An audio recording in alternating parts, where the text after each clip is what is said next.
All right, if you're just joining us now, I'm Tom Hansen, and you've been listening to former President Trump speaking from Mar-a-Lago. Among today's talking points, Trump says that he would like to do 3 presidential debates. He took issue with Vice President Harris not doing interviews since she became the Democratic nominee for president. The former president insisted that, of course, there will be a peaceful transfer of power after this coming election, contradicting what President Biden feared in his interview with our Robert Costa that will air on CBS News Sunday.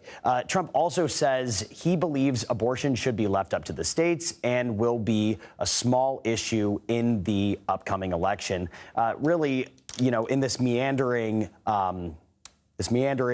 Q&A that the former president gave, he painted sort of a dark world, a dark, ominous world if the Harris camp ends up winning the presidency. Conversely, the Harris camp has also painted a dark and ominous world if the former president wins this upcoming election. CBS News campaign reporter Taurean joins us now by phone from Cincinnati, Ohio. So, Taurean, what are the key takeaways from today's remarks? And do you expect to hear more of this from the former president as we close in on November? We know that this is sort of going to be a foreshadow for probably what we're going to see in the upcoming debates. Well, some notable moments there. We saw the former president agree to finally debate Kamala Harris. This is after weeks of it being undecided whether or not the Trump campaign will step up. We've even seen his running mate, J.D. Vance, say that they won't commit to anything until the ticket is finalized, presumably through the DNC convention. But Trump today said that he is willing to debate Kamala Harris at 3 dates that were set previously. We also heard him look to paint Kamala Harris as this far-left radical Democrat. He tethered a lot of what he called failures under the Biden administration to her, calling it the Harris administration, and is looking to make that case to voters, that if they don't like what they've seen over the past 4 years, in his mind, it is because of Kamala Harris. But this was a press conference that was at times scattered. He took shots not just at the vice president, but also painted her running mate, Governor Tim Walz of Minnesota, as this far-left radical liberal, made some falsehoods about his stances on abortion. And then he also took aim at other political rivals like former President Barack Obama and Hillary Clinton. This was, though, pretty typical of a Trump campaign stump.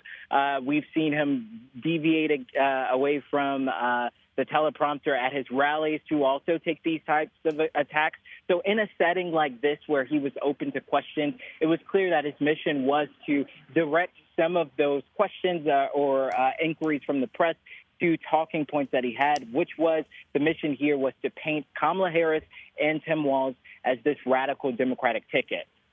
You know, one of the things that we saw, and forgive me, I want to bring in CBS campaign reporter Aaron Navarro. He's been following the Harris campaign. So, Aaron, you know, one of the interesting things that we saw, Trump really attempting to tie VP Kamala Harris to President Biden. It's interesting to note that because Kamala has jumped into the spotlight as a candidate who's trying to differentiate herself from President Biden. As we all know, he was facing sort of an enthusiasm deficit heading into this election. So what response, if any, are you hearing from the Harris team about Trump's remarks today?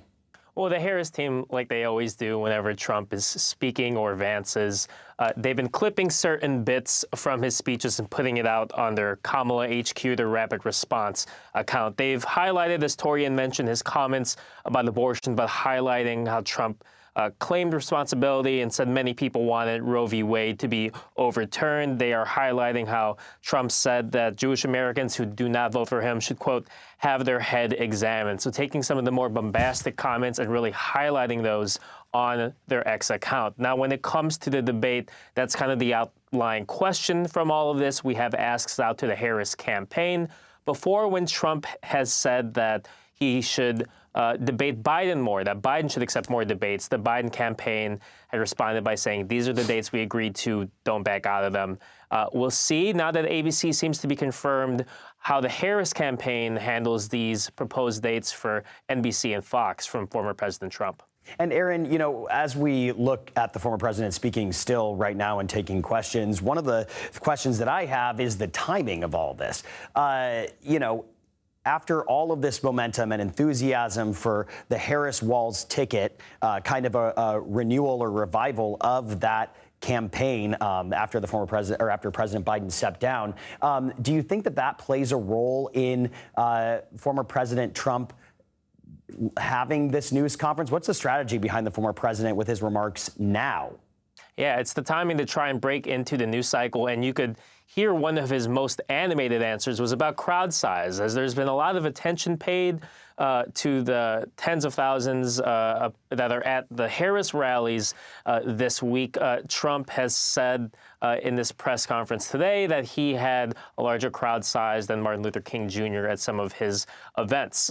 Again, trying to downplay the enthusiasm and excitement around Vice President Harris, as well as downplay where they are in the polls. He often says that he is way up in the polls, something that's not that new for him to say. But if you look at our CBS News polling, it shows a margin of error race in every battleground state, and Vice President Harris registering at a higher clip with Democrats and moderate voters than President Biden was. I think this was one of the first times that we really saw the former president have an opportunity to take a number of swipes and hurl insults at this new ticket on the Democratic side. You know, he called VP Harris a loser at one point, questioning her competence. And like I said earlier, this is really foreshadowing what we probably are going to see on the debate stage at some point.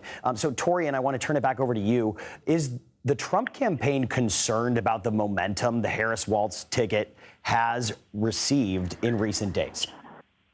Well, what's interesting ahead of this press conference, you know, several Trump officials said that, according to their polling, not much has changed in this race since Kamala has stepped in. They kind of looked at this or the momentum as a flash in the pan, but it's clear, as Aaron pointed out, the, you know, attention that Trump is trying to draw to the size of his crowds compared to Harris. It's clear that they are at least taking note of it and could see this as a potential problem moving forward. Again, this is, you know, comes weeks after Harris' campaign announced that they raised a record number of money in such a short amount of time, over $300 million since Harris announced that she was going to be at the top of the ticket. Within 24 hours of announcing Governor Tim Walz as her running mate, they raised around just around $30 million. So this is a lot of time, a lot of money going that could be evidence of the enthusiasm that Democrats are starting to see. You know, one other thing, you know, as we look at the potential VP, Governor Walz, a former teacher, a veteran, blue collar, has codified abortion rights and reproductive health care in his state. So, Taurean, staying with you, how has the addition of Governor Walz to the Democratic ticket changed the Trump campaign's approach, if at all, at this point? Well, we've seen, especially from J.D. Vance, and I've been following him this past week on the trail, we've seen him come out as the pit bull of the Trump campaign to not just challenge Governor Walz's record, call him or paint him as this, you know, liberal Democrat in Minnesota, but also to take issue, point out some what he calls discrepancies in his record in the military. He, you know, over this past couple of days have said he was offended by a resurfaced audio of Governor Walz saying that, you know, the weapons he carried in war shouldn't be on the streets. This, as J.D. Vance explained, is insulting considering that Walz never saw combat. To that point, I should also point out that J.D. Vance acknowledged that he also has not been in combat. But they're looking to define him not just as this radical liberal, but also to show Democratic voters, but voters at large, that he, in their mind, is not being honest or truthful about his record. And Aaron, I want to turn it back over to you. Both Trump and Vance have discussed debating Vice President Harris. What we're seeing now and what we're seeing on the campaign trail with Harris and Walz. It really is going to come to a head when these debates happen. What do we know about the likelihood of this happening? And do we know if and when we could see the two nominees on the debate stage? So we have confirmation from at least ABC, who said that Vice President Harris and former President Trump have both confirmed they will attend their debate on September 10th on ABC. So that one, which was kind of always in the books, even when President Biden was still the candidate, seems to be solidified and will be happening. Now, when it comes to the Fox and NBC debates, those are still up in the air in terms of how the Harris campaign will respond. In the past, when this happened, when Biden was still the nominee, they said that and indicated that they wouldn't necessarily be doing more debates just because Trump wanted them. Obviously, a different case now with Harris as the nominee, such a truncated campaign election cycle, race until November. We'll see if and how they respond.